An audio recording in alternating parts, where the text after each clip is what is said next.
BIA Subcommittee meeting, November 18th, sound check 1, sound check 1.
Good morning, everybody. I will now commence a roll call for today's Business Improvement Area Subcommittee meeting.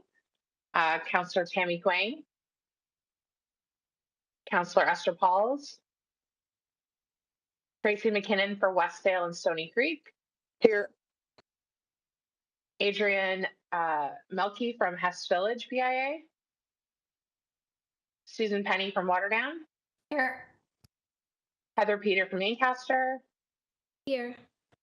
Doris Sanchez from Concession. Bettina Shorman from Lock Street.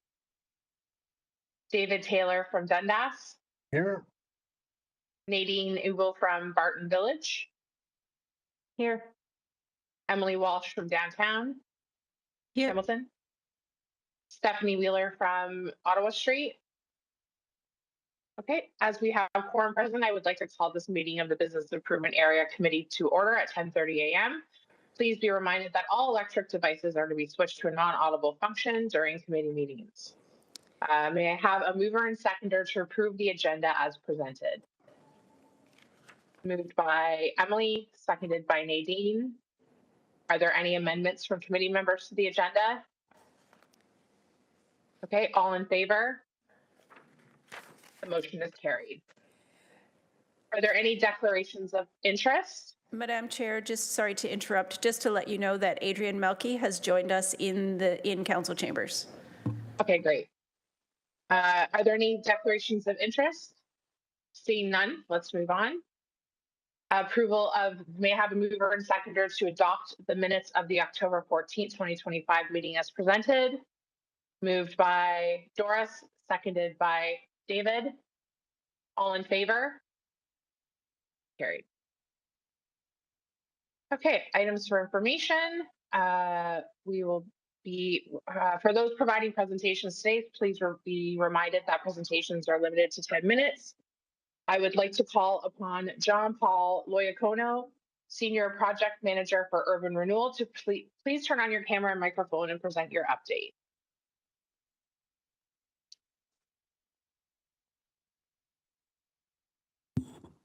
Good morning. John Paul Loyacono, Senior Project Manager with Economic Development. Just going to share a presentation here before I start talking further here. One second.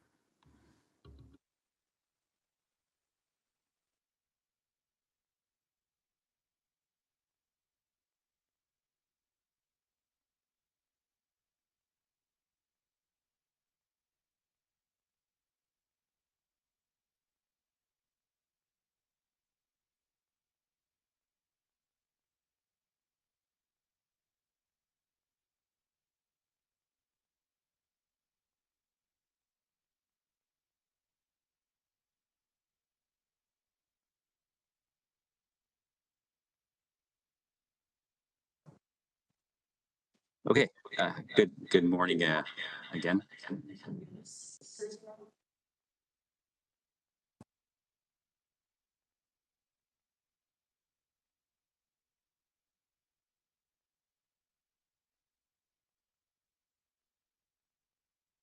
I think you're muted there.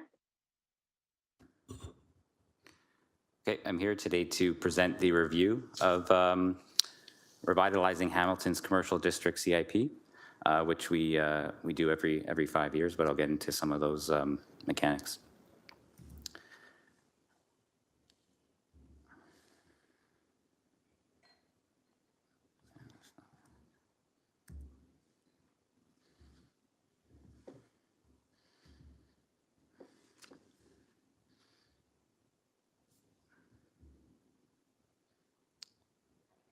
Yeah, my computer's frozen. Okay, sorry, Madam Chair, John Paul is just having a bit of difficulty. I'm going to try to share my screen to share the presentation. Give 2 seconds. Yeah, thank you.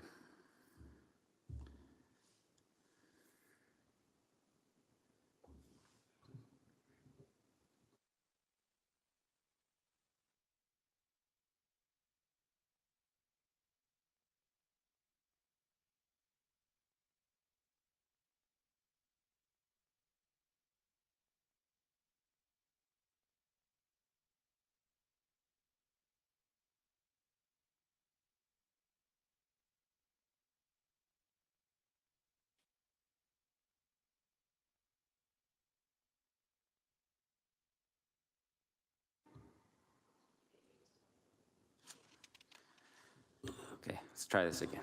All right. So like I said, here to present the review that we're undertaking of the Revitalizing Hamilton's Commercial District CIP, Community Improvement Plan. Next slide.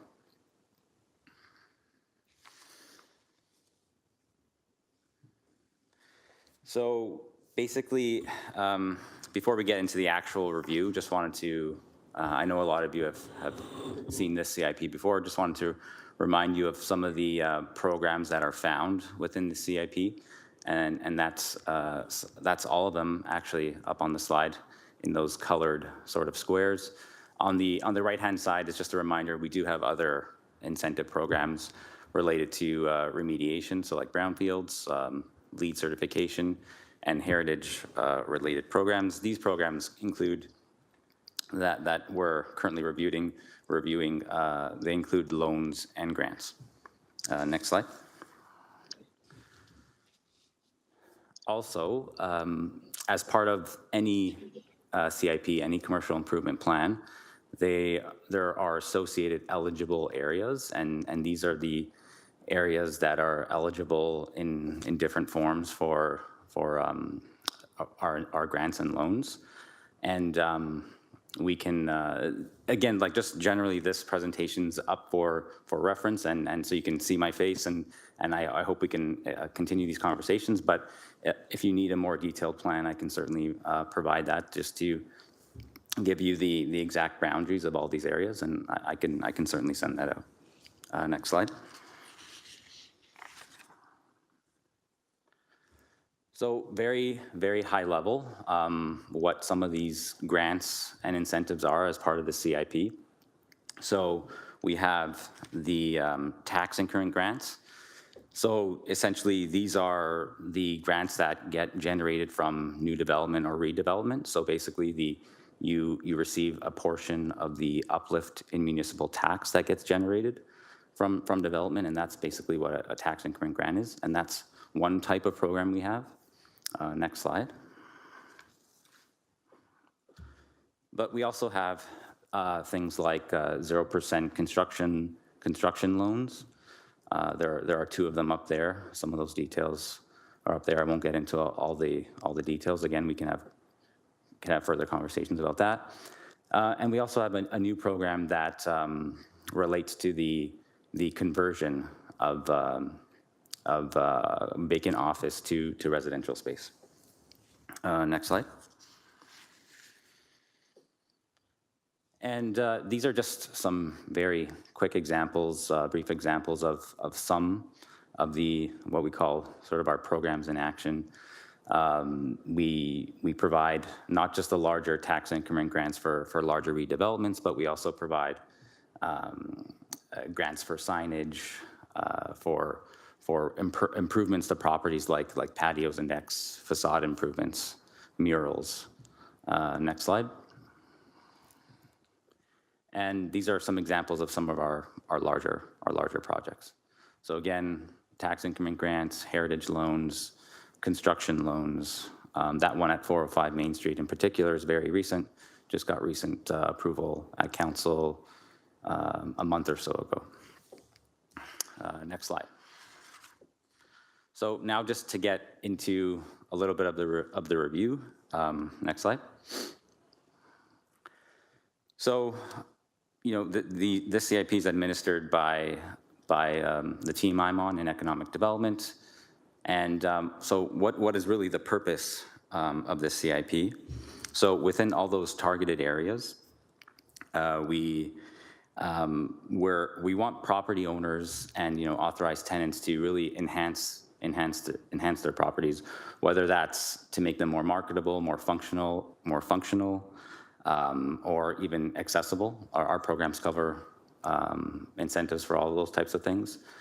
And we also, through these incentive programs, want to be able to attract new housing to these commercial corridors.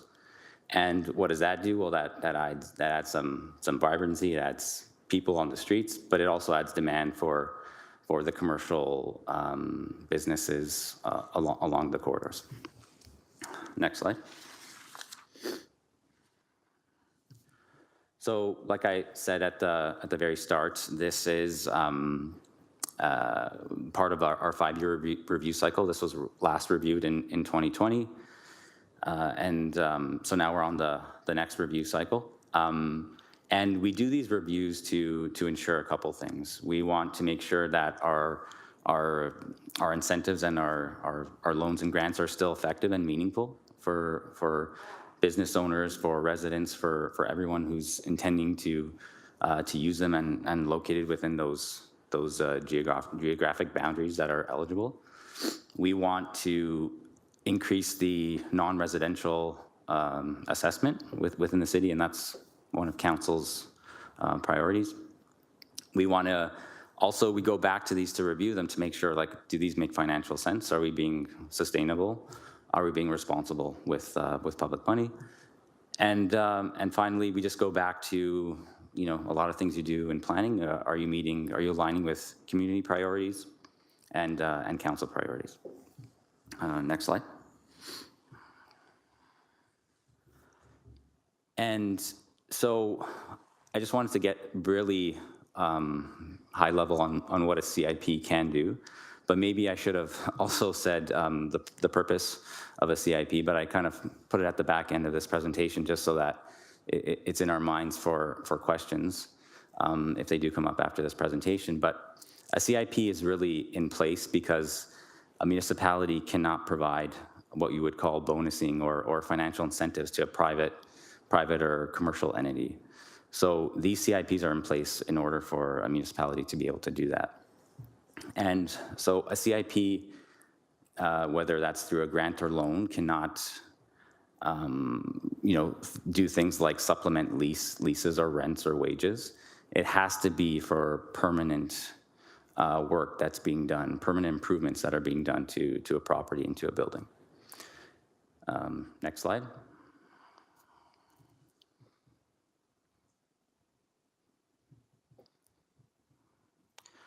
And so what's happening after this presentation? Well, I want to continue the conversation with everyone. I hope we can connect one-on-one and discuss all what you want to see changed, what you want to see amended, maybe some new ideas for me to consider and to evaluate with my team.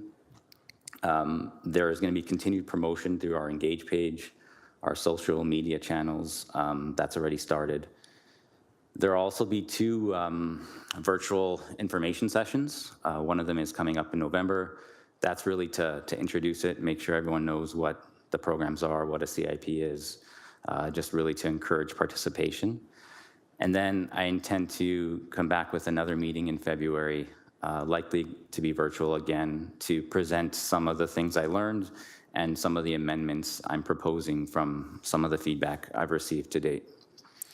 The target to come back to the General Issues Committee is in April of 2026, and then I have to go also to Planning Committee following that to complete any of the legislative requirements. So if all goes according to this plan, then a CIP can be in place as soon as June 2026. So that's really all I wanted to discuss today. The next slide, we're all finished here, but I can take any questions.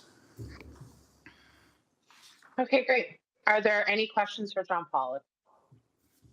Nadine. Emily, Oh, sorry, Emily first, I guess. Emily, then Nadine. Thanks so much for your presentation. Really enjoyed it. Just wanted to check. I know that there's quarterly updates on the uptake of the programs. Is there a place that we can find it in a more kind of condensed form, or? Yes, through the chair. I can definitely send you. They're typically, I think, issued through communications to council, but I can send them directly to you as well. I don't have any problem doing that, and I could, you know, send the last, you know, for the last couple of years or something like that if you need to do some. If you want to. Yeah, I just didn't know if there was a place where it was all consolidated, maybe in a year-over-year kind of format versus just the quarterly updates, or. Well, there are also our our yearly reports as well, our annual reports. So that might have some of those answers you're looking for in terms of comparisons from the previous years. That'd be great. Thank you. So yeah, I can send you that as well. Perfect. Thanks. Nadine? Yeah, likewise, thanks for the presentation. Actually, very interested in providing some feedback, and there'll be various methods for doing that. I'm just curious, are there specific components of the programs that can and cannot be changed? I know you spoke already to what a CIP can and cannot do, but for example, is changing the boundaries of the areas that are covered or providing a method by which a property that's outside the boundary could be supported?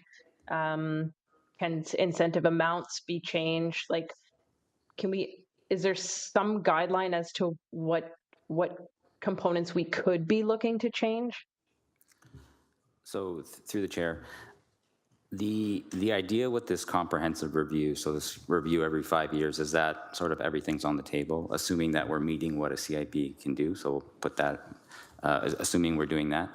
So things like boundary changes are going to be looked at if there are suggestions or if there are recommendations to do that. We can look at whether or not that makes sense.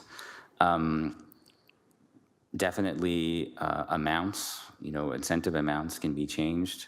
The only thing I'll just say to that is obviously there's a budgetary restriction to those things.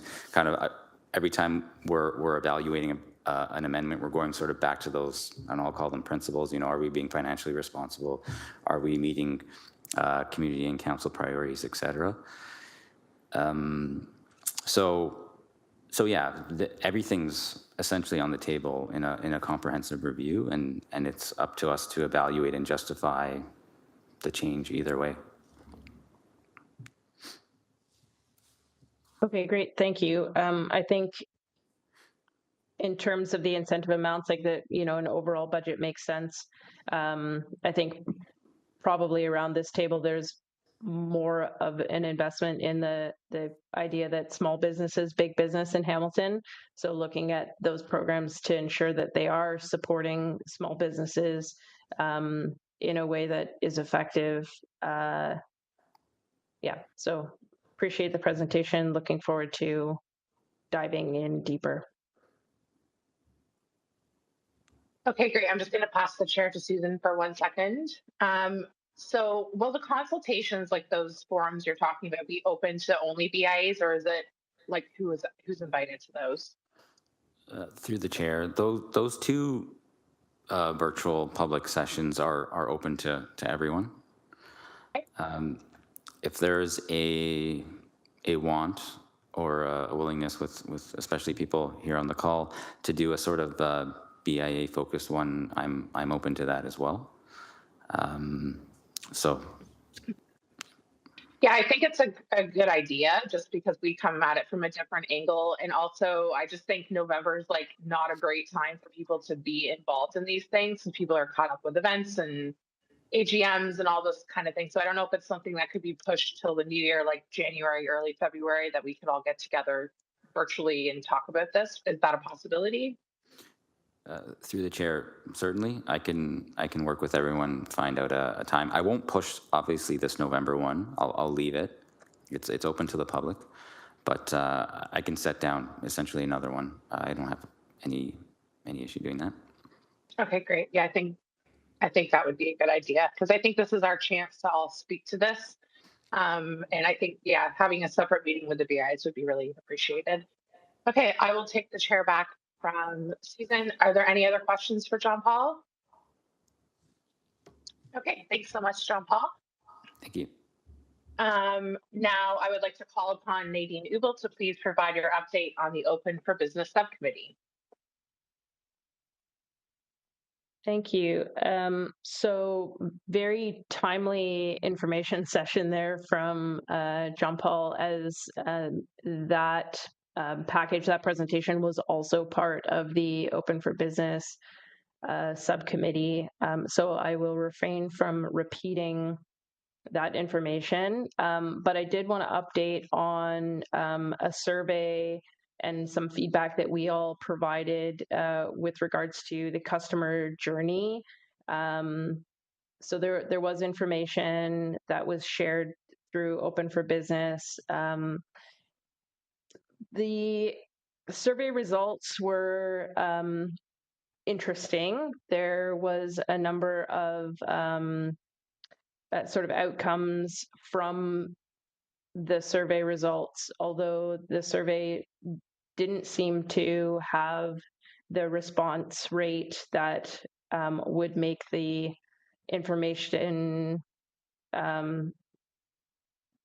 statistically relevant. But the good news is the outcomes actually were in line with a lot of the feedback that we provided. So there are some improvements that are coming, and it does align with the incentive programs as well. So they're looking at prioritizing customer experience. One specific thing is a new email address that will be a central point of contact for all application submissions and inquiries with regards to the incentives. Looking at using more plain language on the application forms, considering that there may be smaller businesses or mom and pop shops who are applying. Utilizing digital signatures and things like that. There's also an education and transparency piece, which I think we all have seen a copy of.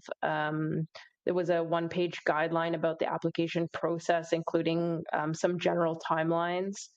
There is an enhanced communication and marketing strategy around the Invest in Hamilton sort of portfolio as well.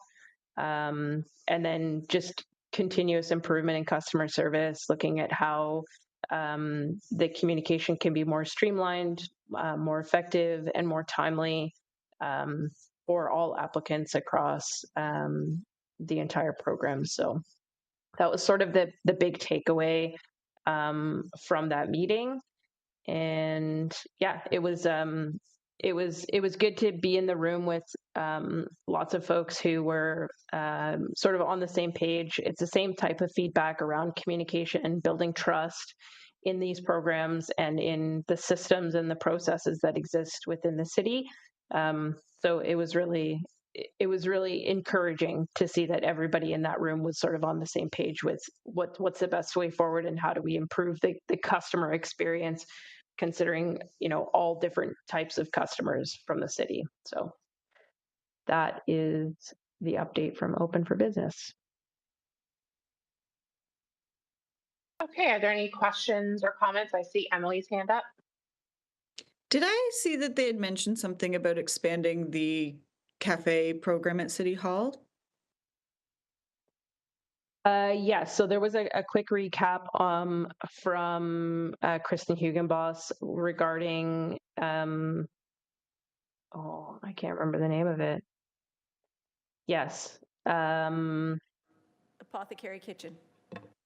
Yeah, Apothecary Kitchen is, Common House Cafe is the name of the program. Apothecary Kitchen is the business that's currently in that space. So they've had 10 businesses that have come through that program. And they're looking at building some statistics around the longevity of those businesses then moving beyond the Common House Cafe. There is intention to expand that program potentially, looking at 2026 and looking at different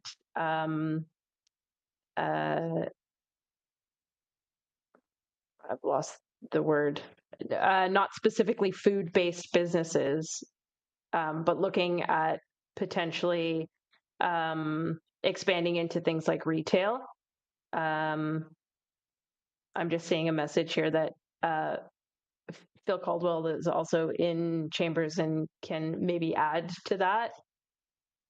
You might have more timeline and more information about the expansion of that program. Good morning, all. Phil Caldwell, Manager, Commercial Districts and Small Business. Yeah, thanks for that question.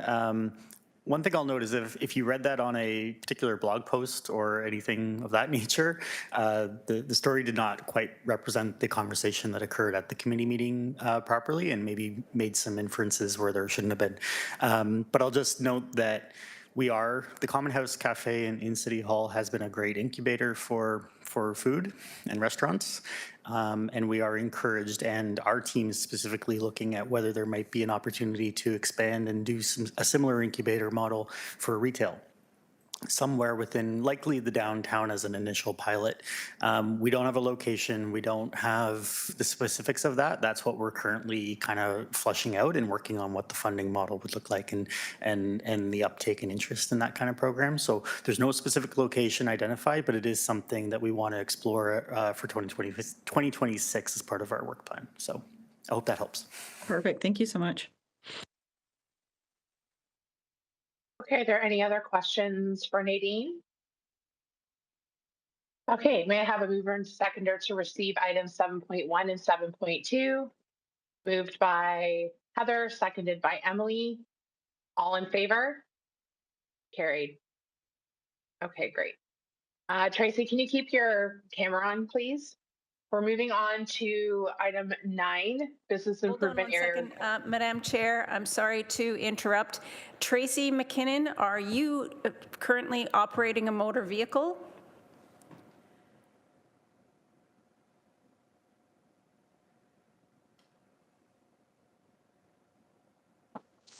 Yes, I'm in a vehicle. That's why I have it on speakerphone.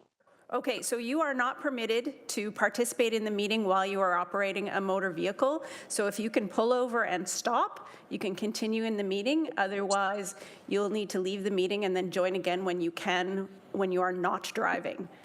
Okay, I will do it right now.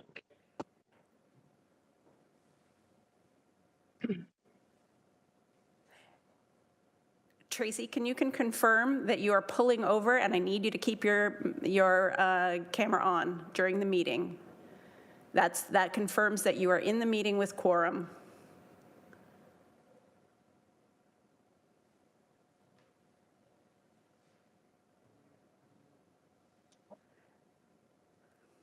Okay, so Tracy's not responding, so Madam Chair, I'm going to expel her because I cannot confirm that she's not driving the car. We still have quorum. Okay. I just pulled over. I'm getting out of the vehicle. Okay, that's great, Tracy. I do need you to turn your camera on to confirm that you are in the meeting and present for quorum.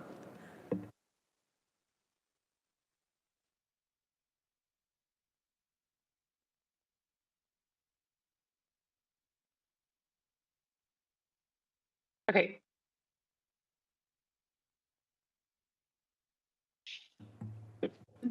Okay, Susie, go ahead. Thank you. Okay. So moving on to 9.1, business improvement area expenditure requests. So we're going to save a bit of time instead of separate motions. We'll bundle some of them together. So I understand that, Emily, you have a motion. Yes, I do. Alrighty, everyone buckle in here.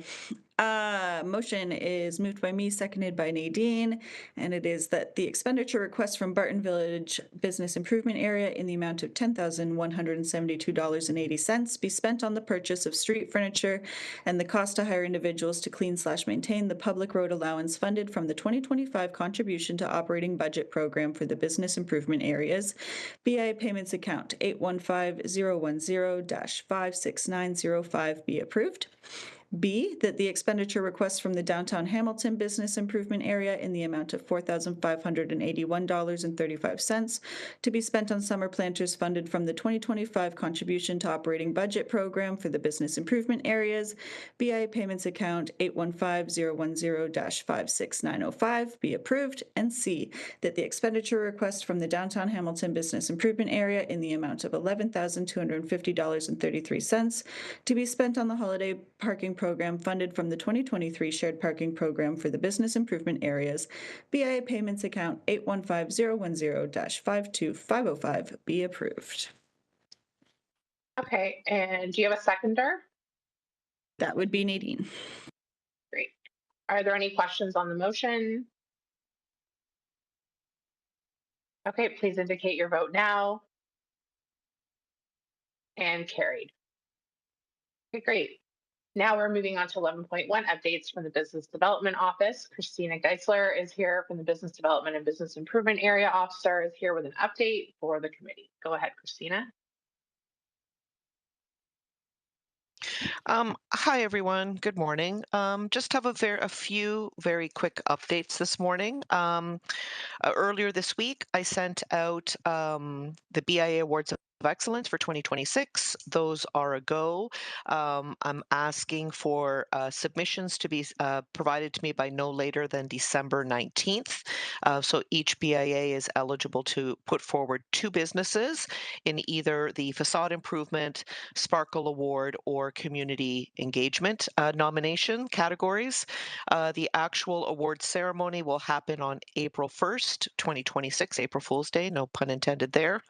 But as in previous years, the Hamilton Chamber of Commerce will host their event at Carmen's, and we will do our own BIA celebration in advance of that at the hotel rooftop, as we've done in previous years. So if you, in the meantime, if you can get your nominations into me so I can start vetting them and making and doing all of the prep work that goes into these awards, that would be very much appreciated. Second reminder is annual reports. End of year is quickly approaching. I have seen that some BIAs have been uploading some of their documents to their sync folder. If you have not, please start dropping that stuff in. I know it's a busy time of year. That's kind of why I've been kind of needling and encouraging to be dropping things as you get them, but they are due by the end of the year. So just a reminder, if you have any questions, please reach out to me and I will try and help as best as I can with that. And then just the last update is on the outdoor patio program. We have distributed a participant survey that's open until the end of this month, November 28th. If you had any businesses that participated, or I had some BIAs that participated in the program, please complete the survey. We need that feedback, and that forms a big part of how we modify and improve and massage the program for 2026. That's it. That's all I had for now. Okay, are there any questions for Christina? Okay, may I have a mover and seconder to receive the update? Moved by Emily, seconded by Doris. All in favor? And carried. Okay, now we're going to move on to statements by members. First up is Tracy for Westdale and Stony Creek. Here at Westdale Village, we have one small office that's available for lease. The business that was in there moved and expanded. So we are at about 99% occupancy rate.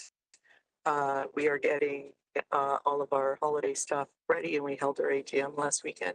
Also celebrated the 40th anniversary of the Westdale BIA, and we had a number of business owners there. Some are still property owners. In Stony Creek, we are at 100% occupancy in the BIA area. We are getting ready for all of our holiday activities that are happening and decorating, and our AGM is this Thursday. On Lock Street, we just had our Magic of Lock, which was well attended despite the rain, but beautiful night on Friday night. We are doing up all of our holiday decor, and we have one second floor spot release but that business moved and expanded down the street to a bigger location. So and there's one business where they retired and they're trying to sell the whole house. So we're at about 97% occupancy rate on Lock Street. And that's it for the 3 updates. Okay, great. Now on to Adrian from Hess Village. Thank you. We're also right in the midst of our decorating spree since Remembrance Day. So this weekend on Friday between 5 and 7, we're doing our large tree lighting ceremony, tying it in, I think, with the first event of TD Coliseum there. We know our restaurants in the village have a lot of reservations, so we're very excited about already the economic boom that hopefully the Coliseum has throughout the city. But yeah, so Friday is our tree lighting ceremony. This weekend, Saturday and Sunday, is the first weekend of our Hess Village Winter Market. So, Santa, carolers, music, face painting, very family friendly. The entire street's shut down from Hess and George. And then next weekend would be the second weekend and final weekend. We're selling Hess Village passports. So all, I think, 12 restaurants in the village are giving a free item. It costs $100. 60% of that goes to charity. And you get a tax write-off for the donation. And then you get to visit all the businesses and get, free nachos or a free burger throughout Hess. So keep it in mind. We hope to see some of you down there. And that's all that's going on in Hess Village right now. Oh, and we do have a vacant building. Sizzle is still burnt down. So if anybody wants to buy it and put a cool business there, reach out to me. Thank you. Great, thanks. Now on to Susan from Waterdown. Just super, super busy. Our AGM is Wednesday, our tree lighting, and I just looked at the weather. There's supposed to be 15 millimeters of rain on the 28th. That's our tree lighting night. So anybody else who has a special event that day, hurrah. Yeah, so we're gearing up. We've got another Holiday Blitz weekend that'll be happening at December 20th and 21st. And we're just coming off of a very successful treat and pet walk. Probably our best attended event to date. And we launched a really exciting public art program that was with our placemaking grant. So thank you to the City of Hamilton and Christina for helping coordinate that. If you're coming downtown, we've got some beautiful murals that represent images from our past, and it has QR codes, and there's metal art in the planters.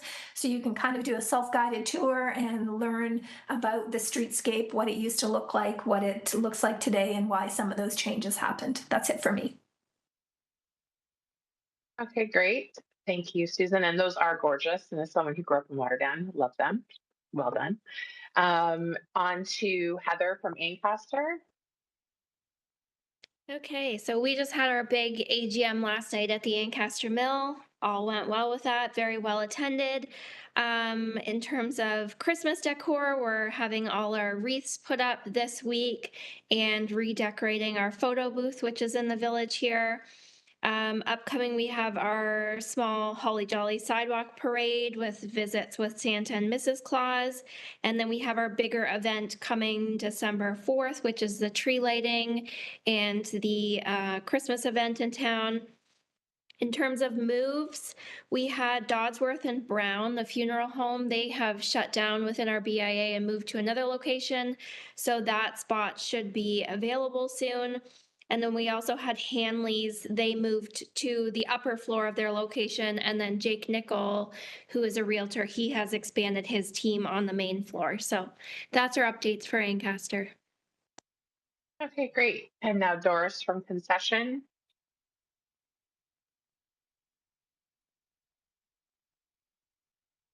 Oh, you're muted, Doris.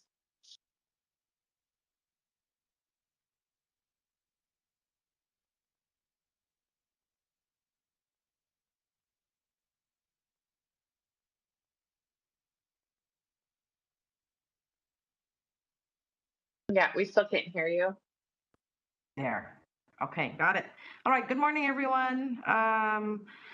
Follow up on the Halloween parade, Hamilton Day, which we did on October 31st. I had 120 participants. Kids did brave out the cold weather and the wind for that elusive chocolate giveaways. 25 stores within the BIA did participate in Hamilton Day. Upcoming December 6th, I am having a free breakfast with Santa, 100 attendees prepaid. The restaurant will remain open for paying guests. For those who wish to have a photo op with Santa, it's going to be at Town Hall Social. And of course, Mrs. Klaus will be around, as well as elves. I have 3 declared vacancies. Declared. I might have a few that has not been declared. One of them has ongoing renovations, and the other 2 is needing a major facelift restructuring. Other than that, Christmas decorations are coming up. AGM is gone and done. It went well. Onwards and forwards to 2026. Already I've got queries for events coming up. Let me get through Christmas first, please. That's it. Okay, great. And now David from Dundas. Thank you. Good morning, everybody. You're going to kind of sense a pattern here with everybody else. We had a very, very successful Scarecrow Saturday, which was our pre-Halloween event. I had almost 200 entrants in our costume contests. We gave away 257 free instant photographs. Like, it was, the weather was fantastic. It's a long-running event, but it was just, it was kind of crazy down here. It was a little, the sidewalks were in many places too full, and we had some kind of concerns about kitties running around all sugared up, and so going to have to regroup a little bit on that one next year, but that's an okay problem to have. We are in the midst of decorating for the holidays. First big event for us is Canada's oldest tree lighting ceremony on Friday the 28th. Don't believe what they tell you about the weather at this point. It's way too early. Way too early. And then after that, we kick into our very popular Dickens of a Christmas programming on Saturdays and Sundays up until the big day with horse and buggy rides and Santa Claus and all your traditional favorites. Biggest thing for us this year is communication of parking changes and getting the messaging to our customers who still are very, very used to having free parking all day, Monday to Friday, in municipal lots, but it is now, in fact, 2 hours. So we're having to field the complaints and just the miscommunication about how that works is a real thing for our members. So that's pretty high up on our priority list. And we are preparing for our AGM, which is late January for us. Just that's the time it seems to work best here in town. So that's the update from Dundas. Okay, great. And now on to Nadine for Barton Village. Hey, so echoing most everybody else, our AGM was October 27th, well attended. We held it at Westinghouse, which actually is where our new office is. I'm in it currently. We are in the process of moving from our storefront into a small office at Westinghouse as a temporary measure until another storefront becomes available on the street that makes sense for us. But there isn't one currently, which I suppose is good news. Holiday decor going up. A big thanks and shout out to our friends up at Concession who offloaded some old holiday decor, which we've given a facelift and have found their way into our planters. Lots of people really enjoying those and commenting how much they like seeing holiday decor on Barton. We have a new sandwich shop opening December 1st. I don't actually have a name for it, but it will be next to Jay Waldron, the butcher. So down in that Barton Emerald sort of corridor. And Taste of Barton, our annual fundraiser, is happening December 6th. If you don't have tickets yet, I recommend you get them quickly. And hot tip for this group in particular, and anyone who happens to be following along today, that I have just put in a coupon code to honor the early bird pricing of $65 instead of $85. The coupon code for anybody that wants to purchase tickets that way is just BIA. So if you use that coupon code, you'll get the early bird pricing of $65. It's 10 plus, because it could be 12 or 15 at this point, tasting courses from award-winning Barton BIA businesses, restaurants, live jazz music, and a silent auction that has some pretty incredible prizes that I'm really bummed I'm not able to win. So hopefully for those that are available can join us. And there is the ability to purchase pay it forward tickets as well for community members that might not otherwise be able to afford the tickets.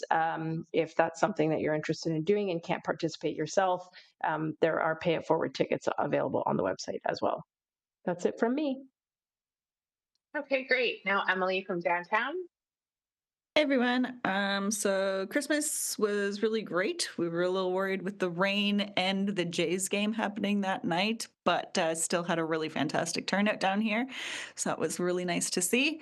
Next up is AGM, which is happening on Thursday at Piano Piano. Have some very tasty treats coming for that, so we're very excited. And then December 5th is our Hamilton's holiday tree lighting that we're very excited about. So yeah, that's all down here. Okay, great. I will pass the chair. I don't see Stephanie, so I will pass the chair to Susan for International Village. So we have a new restaurant opening up at 212 King Street. It's a Southeast Asian street food restaurant. And then same as us, Dodsworth and Brown has changed over and now is Simple Choice Cremations. So that's a big change for a 60 plus business in our area for sure. We got through Hamilton Day. We partnered with the YWCA, which was a great women-led marketplace. And our Christmas decor is up on the street. We are focusing this year on doing the decor. We're paying for the free parking, and we've hired some paid duty police officers for the weekends leading up to Christmas, just to have extra foot patrol on the street. And we're going to be doing a set of 3 giveaways leading into Christmas. So like everyone else, busy wrapping up the year and looking forward to Christmas holidays. But yeah, very busy time of year for all of us. So I will take the chair back from Susan. May I have a mover and seconder to receive the statements? Moved by David, seconded by Heather. All in favor? Carried. Okay, there being no further business, the Business Improvement Area Subcommittee is adjourned at 11:18 a.m. Have a great day, everybody, and we'll see you next month.